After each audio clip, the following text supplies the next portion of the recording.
Good evening. I am so excited that you've joined us tonight. Launch day it's just really fun for me and for my editorial team. We get to see all of our hard work come together in a beautiful issue. And now we get to share it tonight with some readings from our contributors.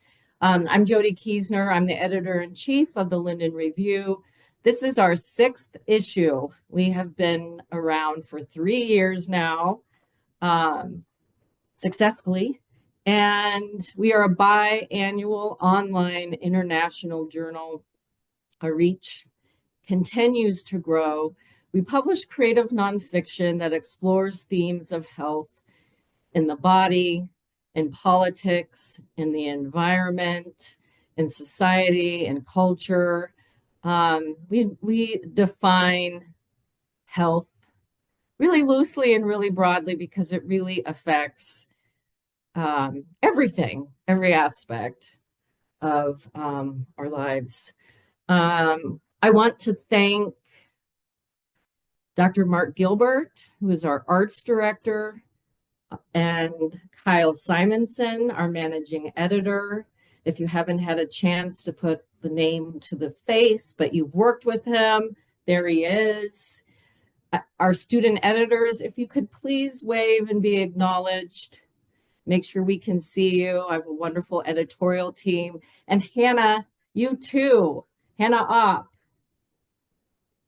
who has been helping me and volunteering behind the scenes for 2 issues. I could not have done the last issue without Hannah.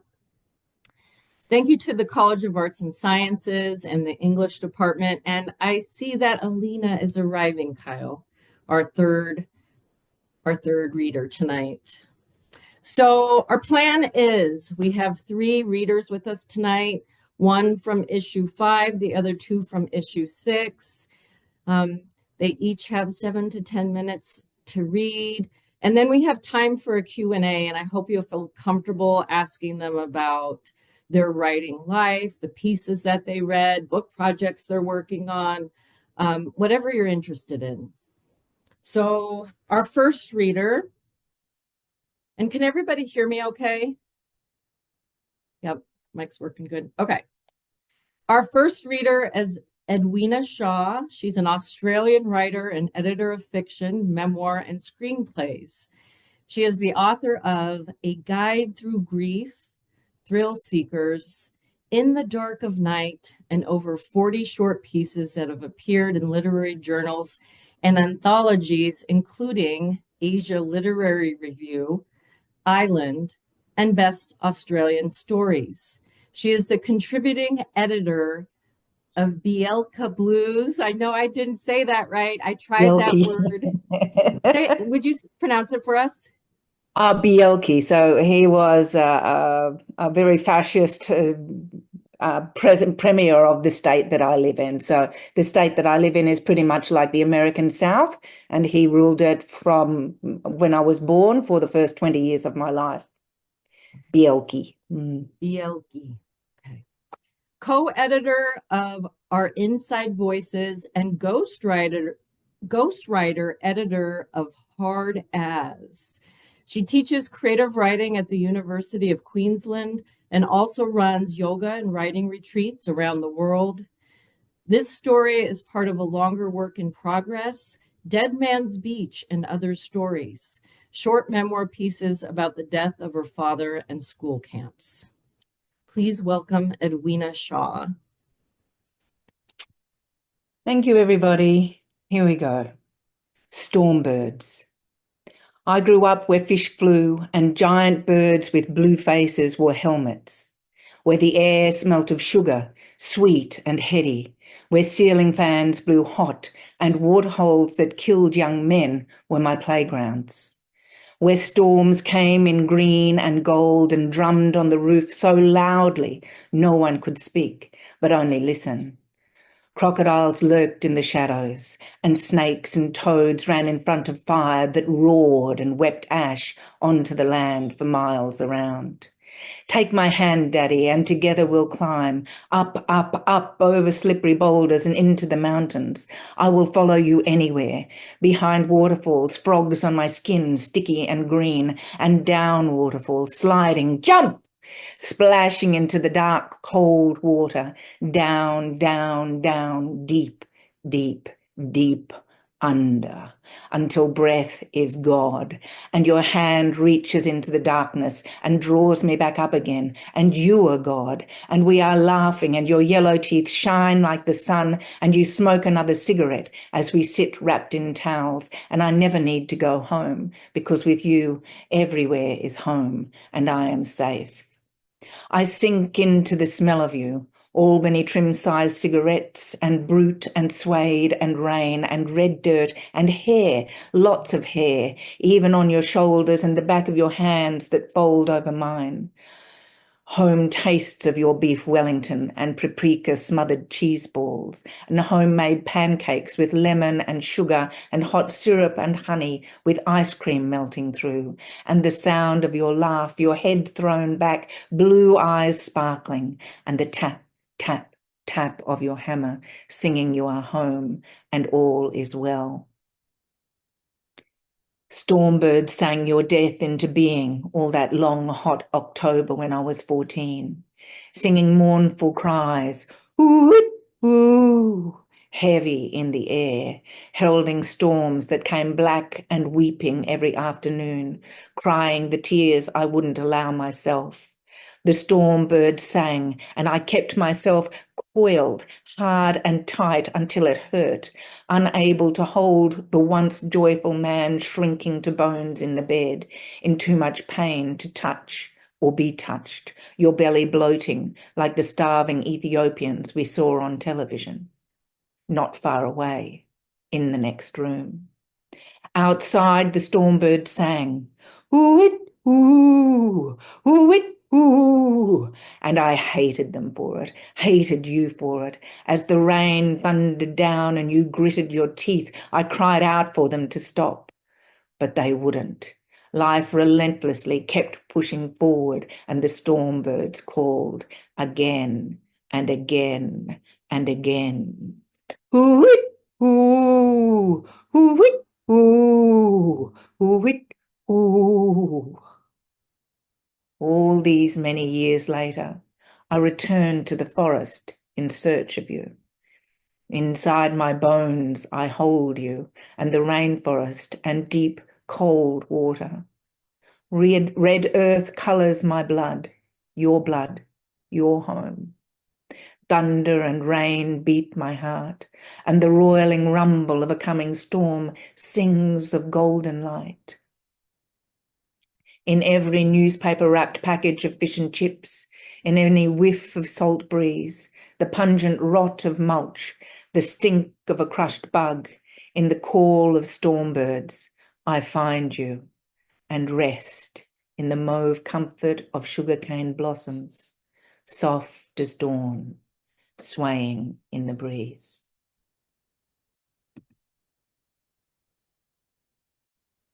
Thank you. Well, that was riveting.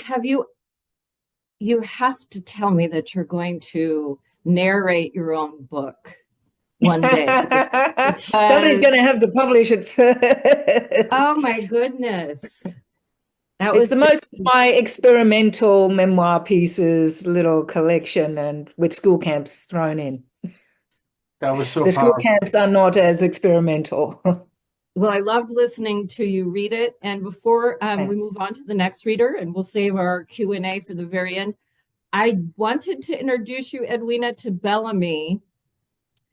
They're covering their face right now, but Bellamy is the one who took your piece from our slush pile. You know, all journals have a Thank pile, you, Bellamy. a metaphorical pile and submittable. And Bellamy said, oh my gosh, you know, didn't say these exact words, but this one, this Thank you, piece, sweetheart. you have to read this piece. Anyway, Thank I won't you. speak for Bellamy. Maybe they'll have a question later, but I wanted you two to Thank you, meet. darling.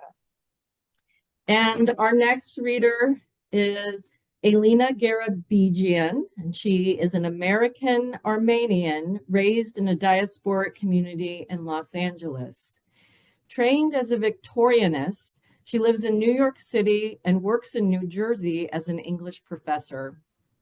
She is an emerging creative writer whose work has appeared online in publications such as Still Point Arts Quarterly, Vita Poetica, Unleash Creatives, and Subprimal Poetry. Her passions include poetry and the tango. Love that. Welcome, Alina.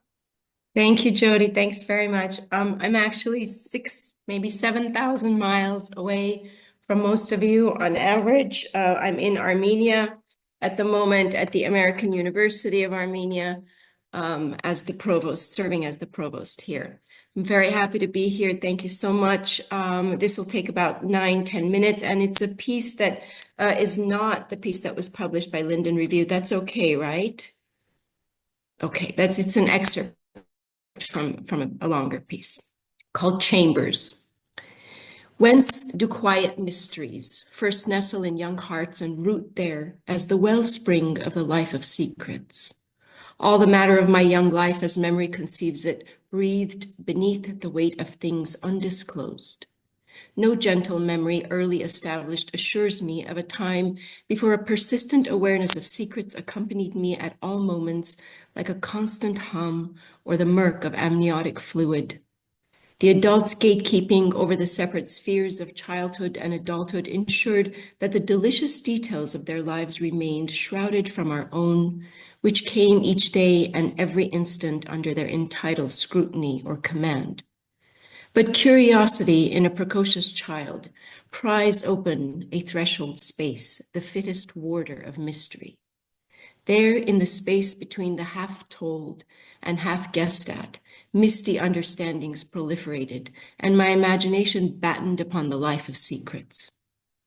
The multifarious terrain of mysteries in my great-aunt Lucy's house, with singularity reified and animated for me the realm of secrets. She was my grandmother's most beloved sister, second mother to my own. They lived in a different part of town. We didn't visit often, and my sense is that there was some considerable distance between our residences, such that a car or taxi was required for the trip. The dwelling was of the same kind as ours, though smaller and less grand for being older. A building containing 3 or 4 individual family residences built atop each other, neither cramped apartments nor a private residence, a rental. It was relatively modest. I don't remember the outside nor a gated front yard like ours, though I'm sure there must have been one. Stone stairs, as always, speckled, mottled stone with bits and sparkles that preoccupied the eye, led to a front door I remember vaguely as metal framed with opaque glass, standard issue for Tehran.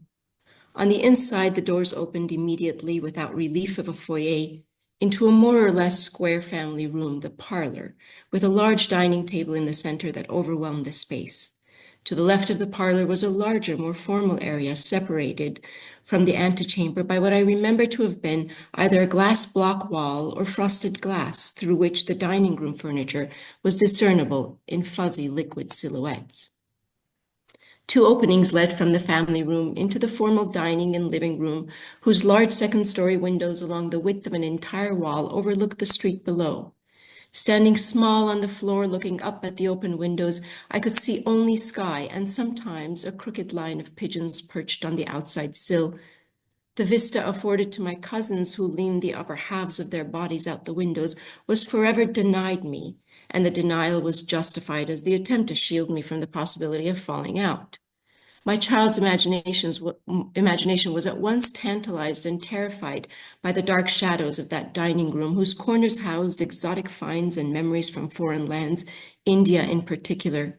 One corner was occupied with what I'd been told was an entire set of crocodile teeth leaning against the wall, a convenient approximation of truth that spills and squeezes itself against vacancies of knowledge. There was all manner of specimen from the bottom of the ocean, seashells, mollusks, urchins, a veritable maritime museum of artifacts displayed as decorations on the sideboard. My understanding from having inquired with childish wonder about the provenance of these objects was that they were brought back as souvenirs from trips that my great-uncle Malcolm had taken to India or Indonesia. Or perhaps they were somehow vaguely tied to him and his presence in India, but not actually fished out by him from the deep sea, as I imagined, nor wrangled from the jaws of some menacing giant sawfish, which subsequently also lost his life to an adventurous ocean warrior who then, through some curious circumstances, came to lean the fleshless remains of its rostrum against a dusty corner of his living room.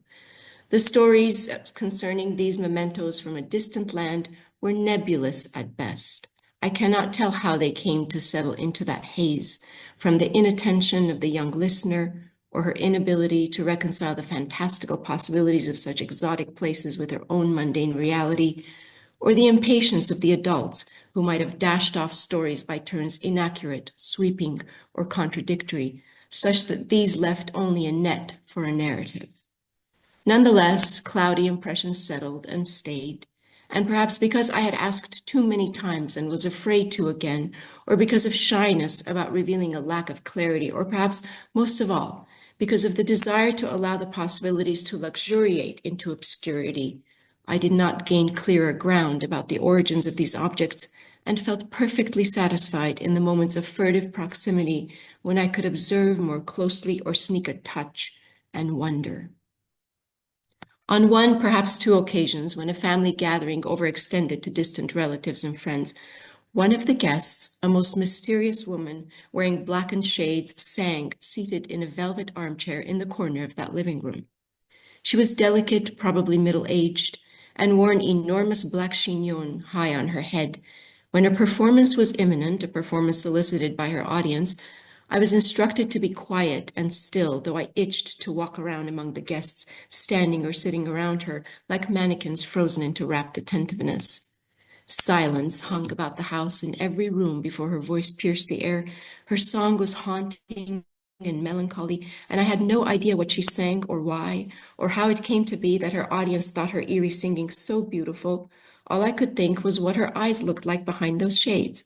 I knew that she wore glasses because she was blind, and I yearned to be physically close to her, though I was simultaneously frightened by the thought, to catch intimate sight of her face, of her eyes. While everyone else listened to her voice, I was transfixed by the possibility of what lay behind those black shades. I wondered through the duration of her singing whether her eyes were shut or open, and if they were open, what they might look like if I could just remove her glasses. Were they scarred, transfigured, grotesque?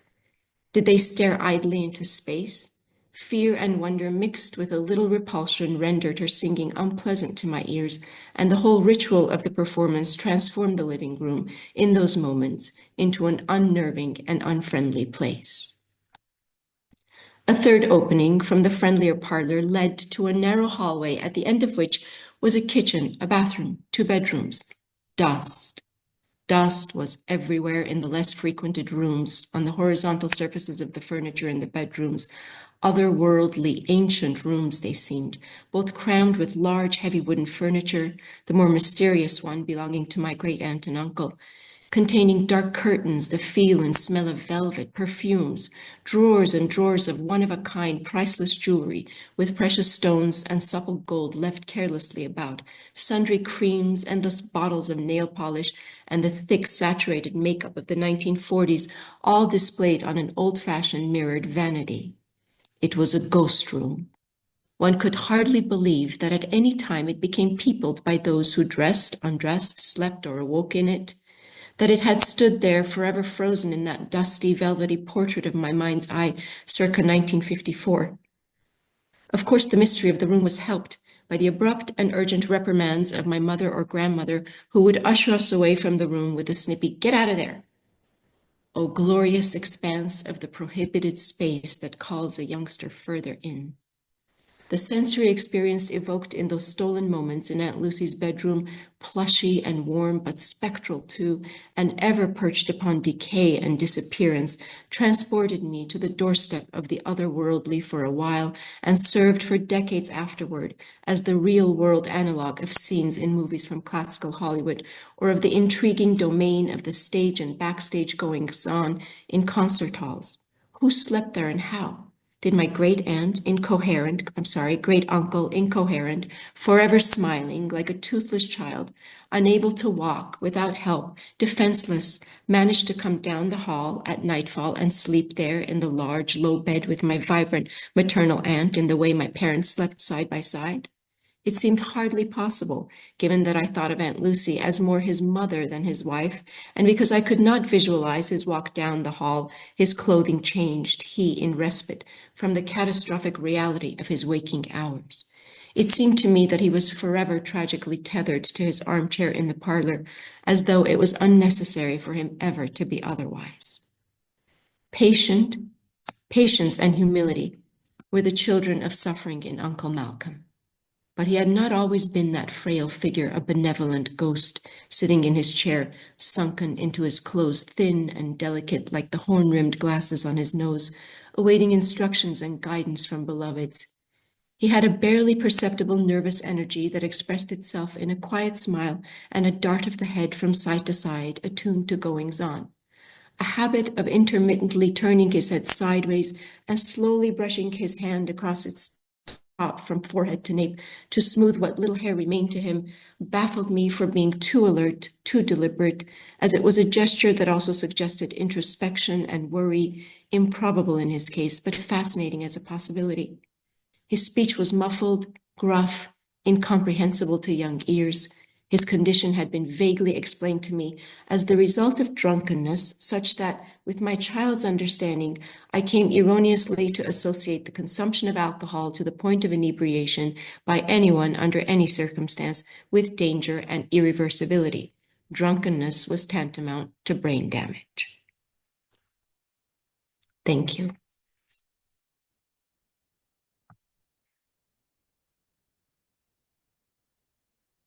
Alina, I was really fascinated by this younger narrator navigating this world of this environment of mystery and secrets, and that tension, that line you said of the approximation, a convenient approximation of truth.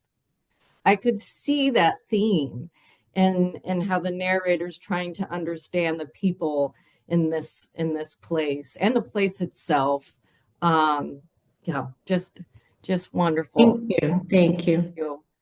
And our final reader tonight, Jason M. Thornberry, is a disabled writer whose work appears in JMWW. Is that how you pronounce that journal? Yes. Okay, great. Entropy, Harbor Review, Letters Journal, Welter, Los Angeles Review of Books, and elsewhere. Several publishing houses are currently considering his memoir. Jason teaches creative nonfiction at Seattle Pacific University and lives in Seattle with his wife and dog. Welcome, Jason. Thank you. This piece is called Pasture and Plants. I first heard Black Sabbath in 1984. I was 13, a seventh grader at Inland Christian School. A pastor who taught there played the song Iron Man for me in a small student body. 86 inquisitive teenagers. Something's wrong with Ozzy Osbourne, you see, he said in his seat from the chapel stage. He seems possessed. I mean, listen to his voice. We'd been sitting quietly in the pews. The chapel was an important place, and we knew what the pastor wanted to talk about must be significant. I leaned forward, smiling, when he announced classes were canceled. Today, he said, we would study the demoralizing effects of rock and roll music, particularly heavy metal, on fragile young psyches. This was the devil's music, and he believed the best way to confront this music was for us to listen to it all day. So that's what we did. We started with Sabbath. With outrageous rock lyrics flickering on a white vinyl projection screen, The pastor slid black vinyl records from heavyweight paper sleeves, laying them on the turntable beside him. And as he played record after record, and our customary study hours crept by, students around me grew visibly intrigued by sounds they'd never been allowed to hear. Forbidden fruit. Fortunately, my parents surrounded me with music. Nothing was off limits. I'd grown up with Led Zeppelin, whose Stairway to Heaven the pastor played several times, visibly restraining himself from rocking out. And as Robert Plant sang the last lines a cappella, the pastor emphasized how detrimental this song was to our spiritual well-being. This is music for outcasts. Nothing good comes of this stuff, he said. But check this out. Placing an index finger on the record, he ran the 8-minute song backward through columns of precariously leaning speakers stacked on the stage like Stonehenge. He wanted us to appreciate the lengths to which Led Zeppelin went, layering subliminal messages into this, their most famous song.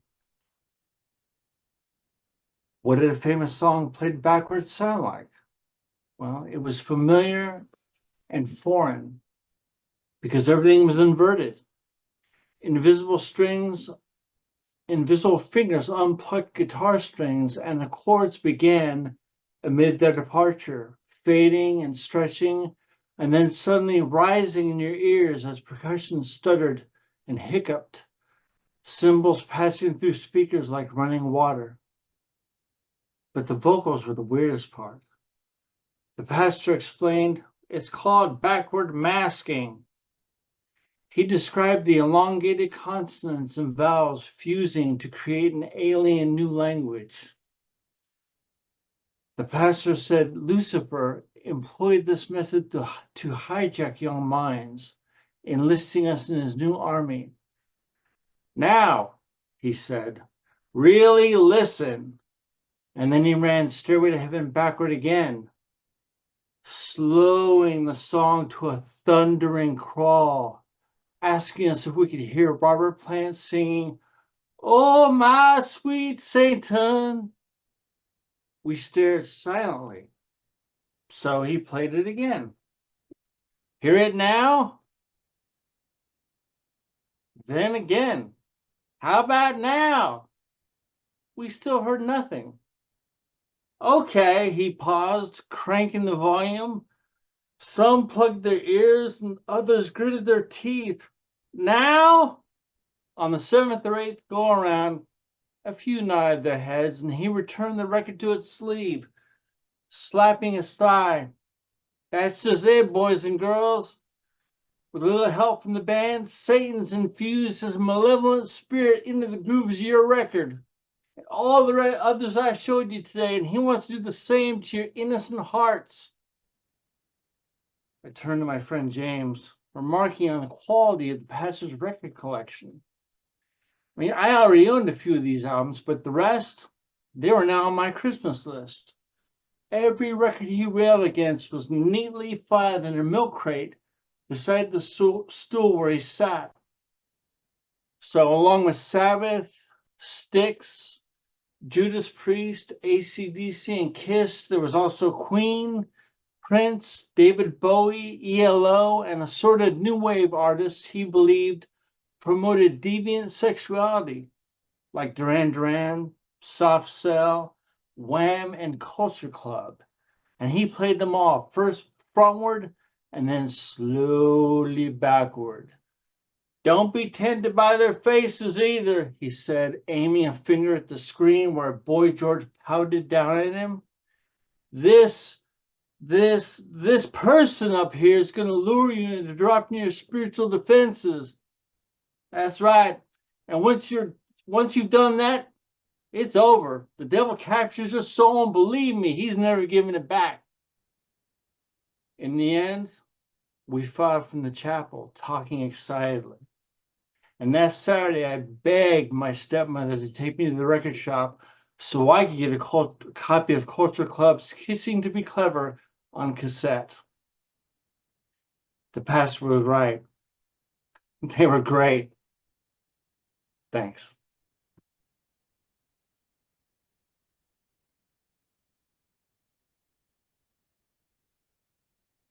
Well, this is one of the unfortunate aspects of Zoom is if we had been together and not muted, you would have heard all the laughter that I could see on the screen. And as you were reading, I was really appreciating how you used your pacing in this piece. And when you slowed down the prose as the pastor was slowing down the records and playing them backwards, that was just fantastic. Very skillful. Thank you. Thanks. Okay. Well, oh, I would be remiss if I didn't thank our social media intern, Rebecca Hayes. I think she might be on my other screen. I can't see her. Hopefully she's still here. She made all the beautiful graphics for our, well, she's been doing it all semester and for our launch. They turned out so wonderfully. All of our artwork is created by people affiliated with UNO, mostly students in the Fine Arts Building, and occasionally we have faculty contributions too. So now this is open to all of you to ask our visiting authors questions.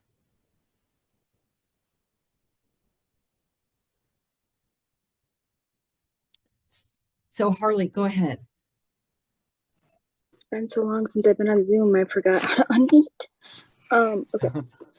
So I guess, well, I think it's nice to start with a question for anyone/everyone. I always ask authors this when I hear readings. What do you do when faced with writer's block? I'll go first. I'm always working on multiple projects. I've got, I think, 3 or 4 things I'm doing right now. So whenever I block with something, I go to something else. So I also get offline. I try and stay offline. It's really bad for me. It's bad for my concentration. I'm sure everyone else can agree with that. It's yeah, it's tough, but yeah, a lot of projects. That helps.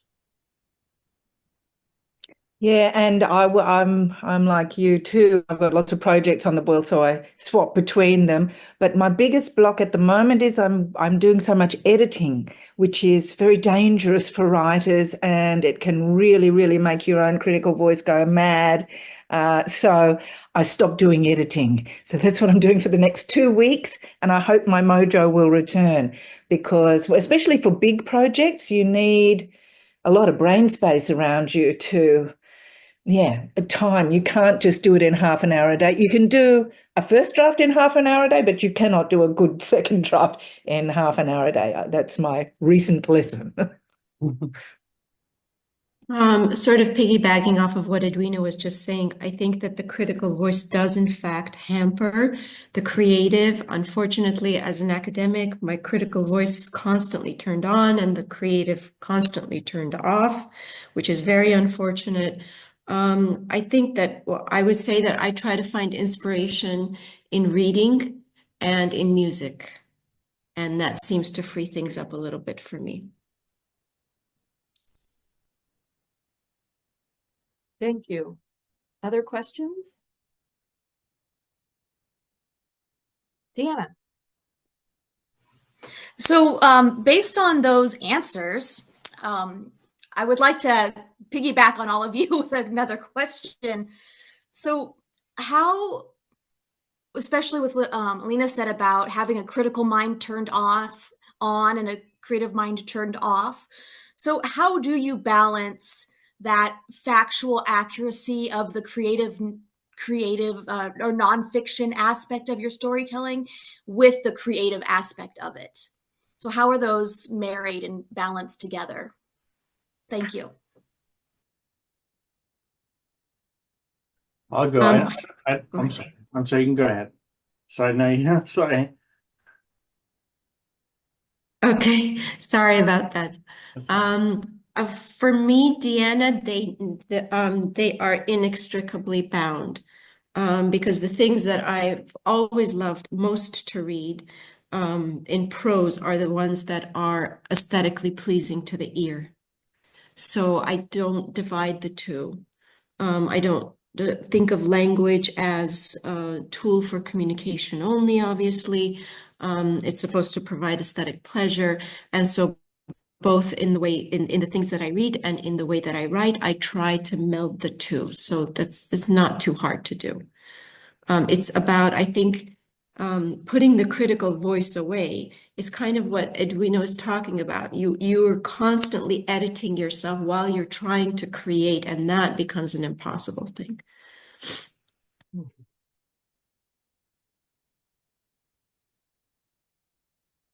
I feel like Alina just said it, you know. Try not to overthink your work also helps. For me, I teach essays. I teach actually personal essays. That's what I do. And so I don't really feel like I have that problem as much. Except when I sit down with an essay that someone wrote and I try and really get inside of it and pull out the meaning from it, the meaning that isn't evident to the reader right away. That's sometimes problematic and tough.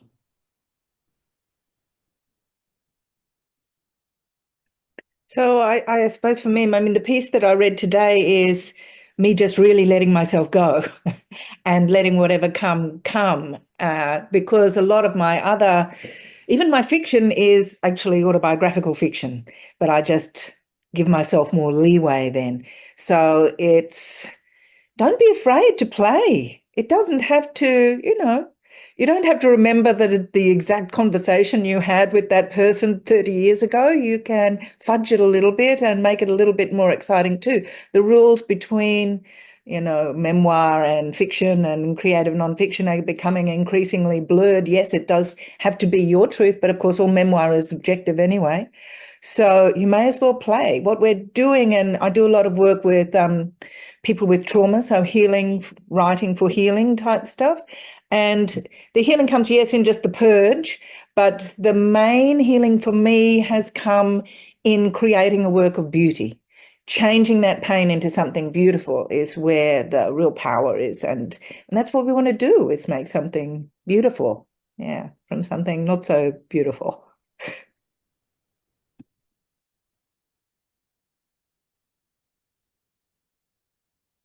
Go ahead, Harley.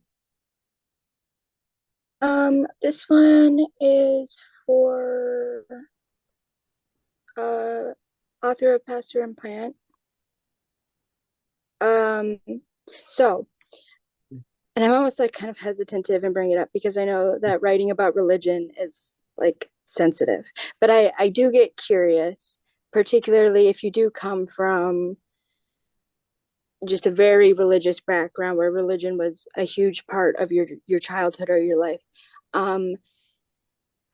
Is that something that you find reoccurring in your work? Like, does it influence your work a lot? Does it hinder your work? I think religion is sometimes hard to write about, or religion can sort of make us hesitant to write about certain things. I guess really what I'm wondering is just like, how does that play a role in your writing? It really doesn't. Oh, okay. I went to, I mean, sorry, it doesn't. I went to that school.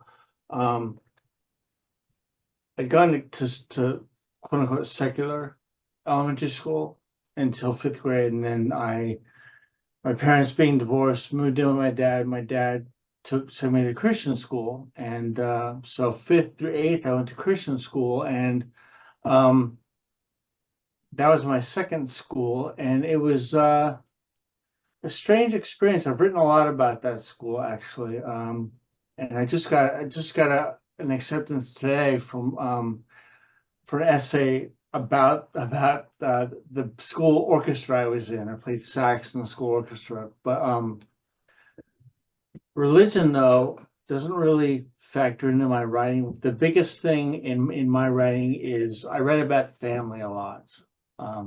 obviously not in this piece, but family tends to dominate my writing. The memoir, obviously, the two novels I've written both deal with the protagonist's relationship to their parents, and in the first novel, the parents were actually quite similar to my own.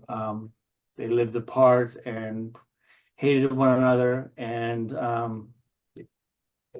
in the end, things changed a little bit. I don't want to give it away. It's not published yet, but I really don't find that. I mean, religion's a very private thing, you know, and I don't really feel like it impedes on my work. So I guess that's the long way of saying it doesn't. Sorry. No, thank you. It's good to know. Well, it certainly gives you good material to explore.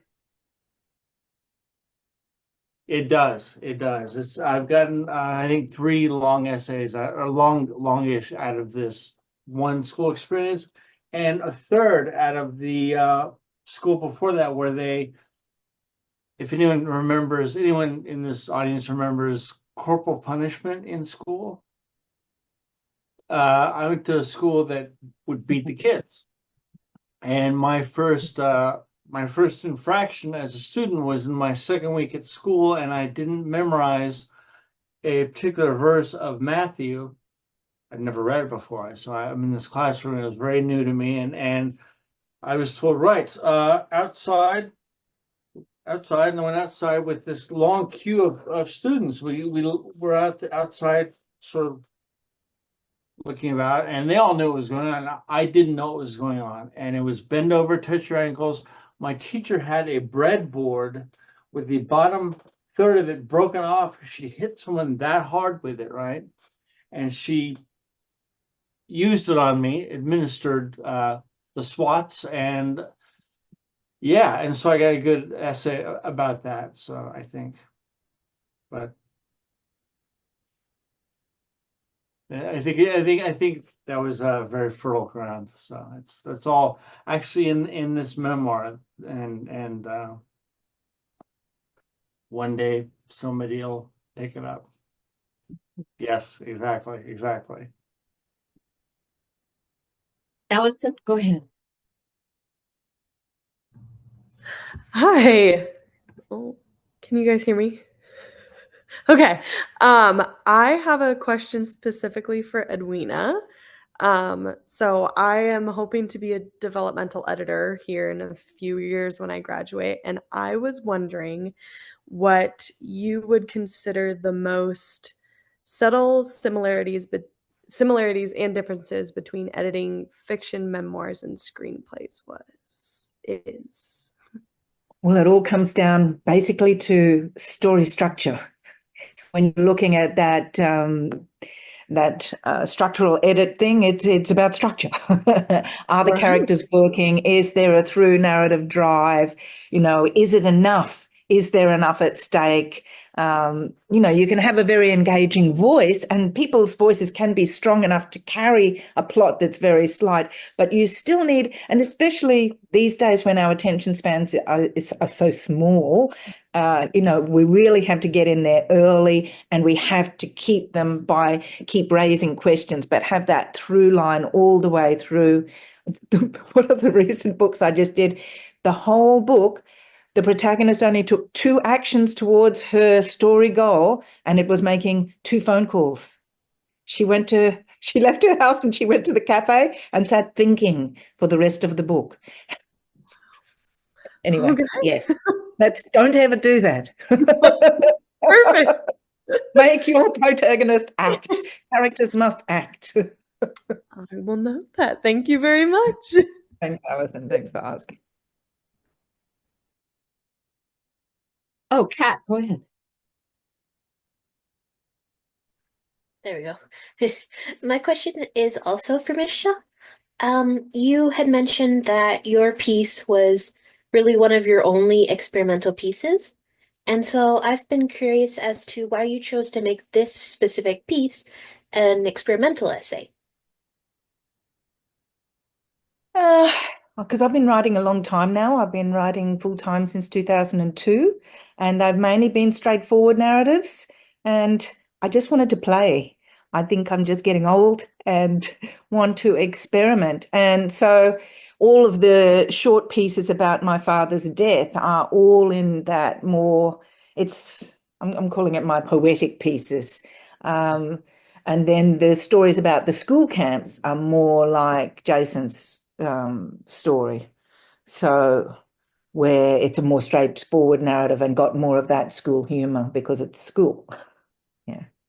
Do you And the think you'll write disaster. any? Oh, sorry. Do you think you'll write any more experimental pieces, or is it just like, I didn't like doing that? No, I really am enjoying it because it can get you deep into the emotional heart, and I like it. It's very powerful, I think. It's fun. But I didn't know this is one of the first places I'd ever sent it, so I didn't know how other people would react. So I'm very, very happy that Linden review, and thank you very much, Bellamy, for picking it up because I'm very happy to have it out there in the world. See what my mother thinks now. Does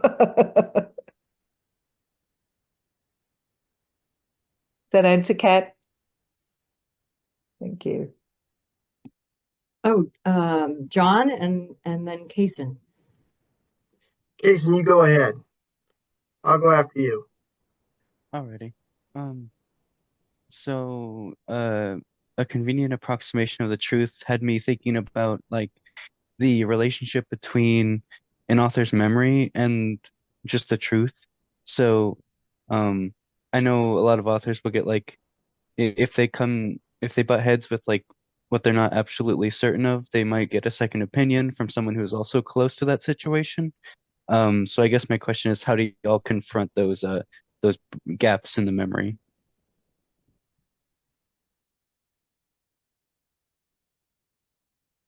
You make it up. Like you make up what you don't remember, but that's the fun of it, right?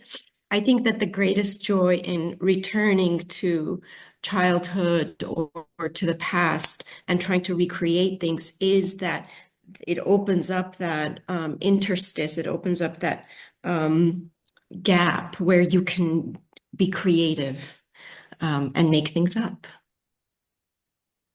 Yeah, and then you've created a character that's not necessarily, I mean, if you had a video or a recording of yourself as a youngster, maybe completely different from or somewhat different from what you've created, but that's the beauty of it. That's the joy of it, I think. Yeah. Are you worried about maybe recreating exactly what occurred in your writing? Do you write?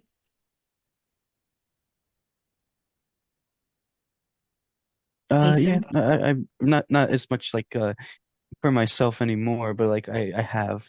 And And yeah, and you've had that um anxiety of wanting to remember exactly how things happened I and suppose so, especially if it involves like people that I'm close to, and so it is difficult getting over that. Yeah. yeah, maybe that's a different kind of project, right? Hmm. Of sort of excavating the past, as opposed to allowing the past to be sort of fodder for your writing, and then you can create around whatever it is that you remember. Yeah. Thank you.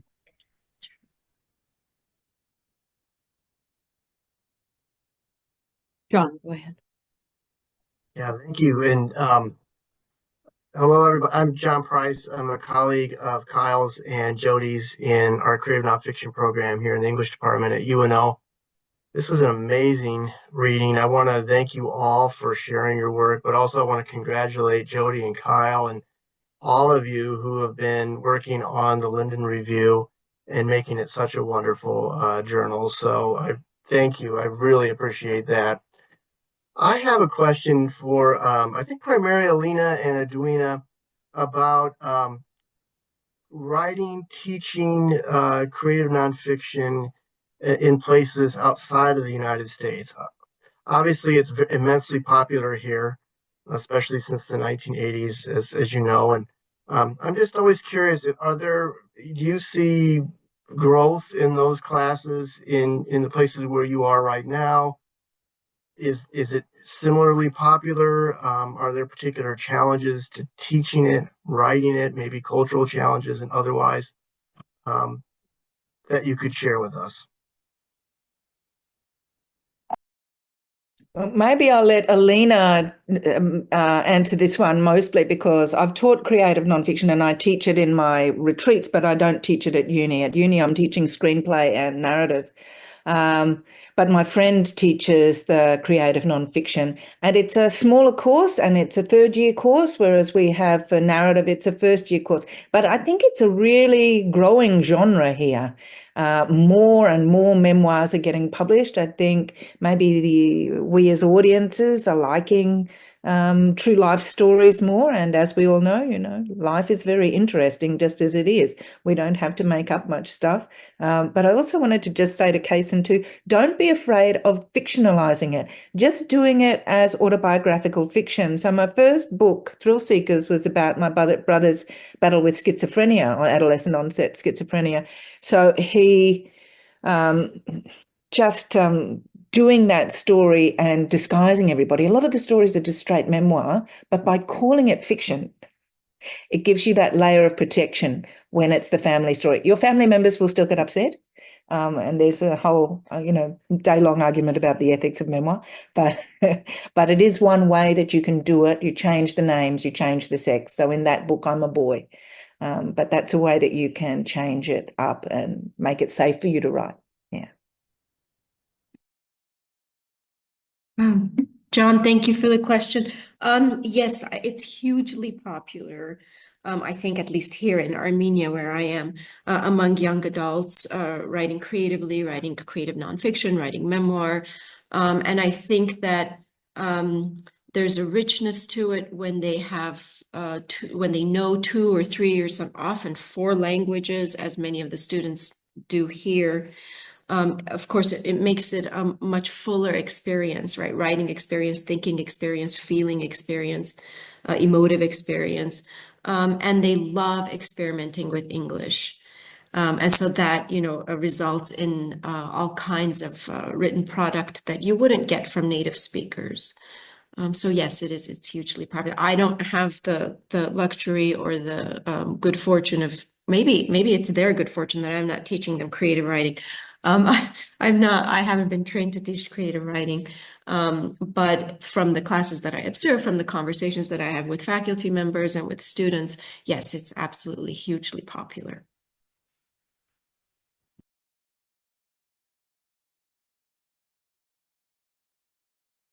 Well, that's wonderful to hear. I'm so glad that the genre is growing internationally. That's just wonderful to hear.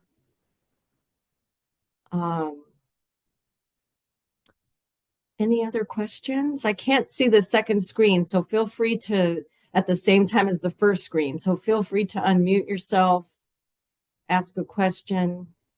I've got everyone on my screen. I didn't see any. Do you mind if I ask a question here? Oh, actually, Jessica has one. Jessica, I'm going to give it to you.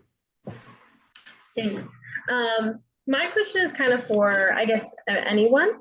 I'm interested in kind of like the process of writing and kind of how you come about your stories or even your forms that they take place in. When you sit down to write, is it more of like, do you sit down to like write the story that you're about to write? Or is it something that just kind of you happen upon? Like when you sit down to write, are you like, I want to write about this thing, or I want to try this experimental piece? Or is it something that kind of happens to you along the way? Jessica, that's so funny. I was going to ask a very similar question, but focused on genre, which is about, how, when you sit down, do you sit down to say, hey, I'm going to write memoir, or I'm going to write essay, or I'm going to write a lyric essay, or a poem, or whatever the case may be, because I know many of you work in multiple genres?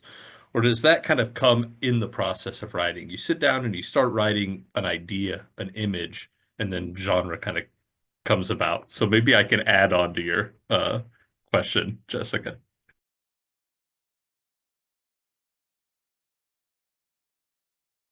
All right, then I'll go first. That's a very good question. So I suppose when I first started doing the school camp stories, I did the school camp ones first, and I just did them straight. But then it felt like a lot of the truth of the emotional heart of that period of my life was missing. So then I thought, well, I'm just going to have a play, because the Thrill Seekers book was more or less simultaneously with my brother getting ill, very seriously ill. Oh, hi, Rosemary. The loss of my father was at the same time. So experiencing that grief was swallowed by the concern over my brother, and that's what the whole first book was about. And it was pretty much straight narrative as well. So I suppose I read something. Oh, that lovely Vietnamese writer. Oh, God. I'm terrible at remembering these names, but say it again? Was it Ocean Vuong? Yes, I love him. I love him so much.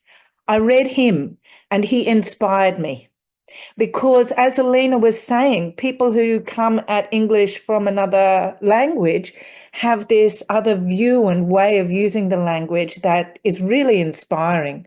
So I suppose I just let go of what sentences were and just let it all flow out. And I liked it. And so I kept doing the harder bits, the more emotional bits like that. It's fun when it's like, I suppose, just riffing on a saxophone, doing a jazz improv or something. Then you can just really let yourself go, and it doesn't matter. And as you can see, it got published, so I'm happy with how it went. So yeah, that's my 2 bits worth. I wish I had the range to decide which genre I want a piece to go into. I would love to be able to write poetry. I think I'm a kind of really bad poet, so I stay away from that. And I think that I'm most comfortable with prose. So basically that's where I stay. It's not a matter at all of deciding on a genre. I think my voice leads there.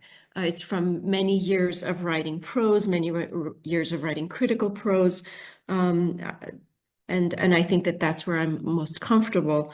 But the process that you described in asking your question, do you do this or do you do that? I think it's a matter of the moment, the subject. I think I would say it's all of the above. Sometimes a subject occurs to me. Sometimes I quite deliberately sit down to write about something. Sometimes I go to write about something and it turns out to be something entirely different. Sometimes I'm inspired by a line, a conversation, etc. So there are different modes of getting into the writing. But as far as the genre is concerned, I think that fiction that prose is my thing. So I stick with it.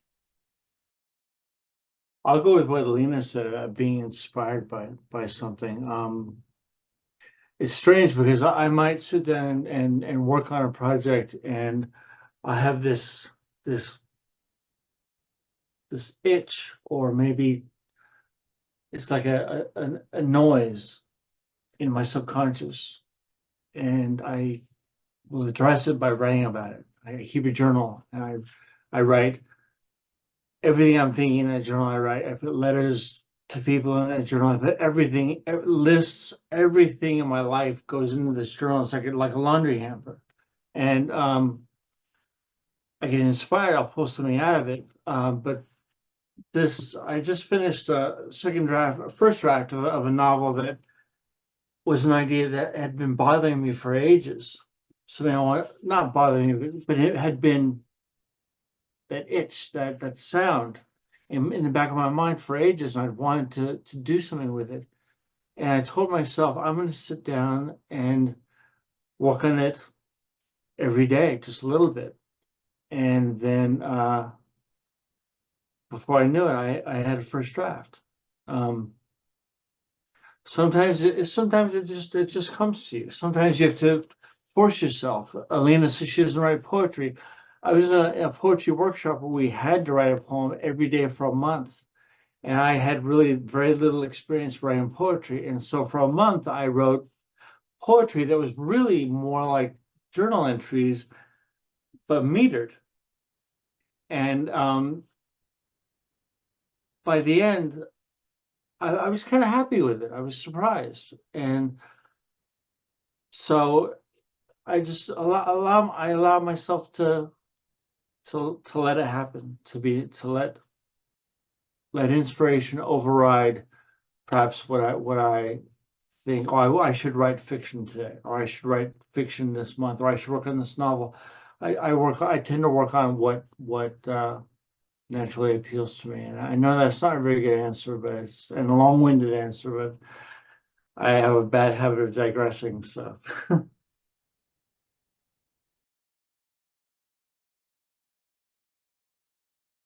It was a great answer. Thank you. I do see we're at the end of our time, and I hope this doesn't sound like an after-school special, but this really has been enriching.